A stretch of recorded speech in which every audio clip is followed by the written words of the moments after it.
Two big mouths, one big show. The Commentators with John Carlson and Ken Schramm on KOMO 1000 News Radio.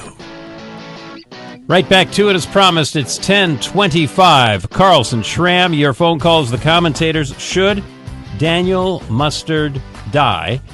He is 17. He doesn't turn 18 for a couple of months. But his crime, premeditated first-degree murder of a next-door neighbor, married for 65 years to her husband who discovered her body, was cold, calculated. He took pictures of her body as trophies and then said, well, what can the government do to me? She was 87. Give us a shout here, 206-421-1000, 421-1000. Let's. Riley in Seattle, you're up in the Commentators. Thanks for calling. Afternoon, guys. Hi I'd just there. like to say that everything that I've heard on this topic today seems to fly in the face of Christian teaching, and I've just been thinking a lot about that this week, and it just seems like we've totally lost what Jesus taught us. And what would that be? We need to love our enemies as ourselves. We need to turn the other cheek.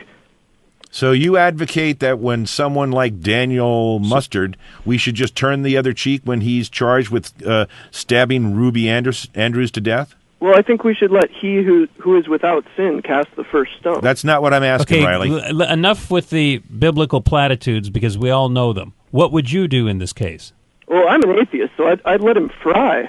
But I think it's hard for me to reconcile how you guys... Okay, because it's obvious to me you don't understand Christianity. You just know a few words and string them together. There's nothing in the Bible that opposes the death penalty. Nothing. Well, Jesus said nothing to oppose the death penalty. I think we would be on firm ground saying that this guy should be killed. What did you say? In the Old Testament, we'd be on firm ground saying that this guy needs to be killed. And in the New. Well, you know, whether or not Jesus specifically mentioned the death penalty, I don't think is the point of argument here. He certainly didn't.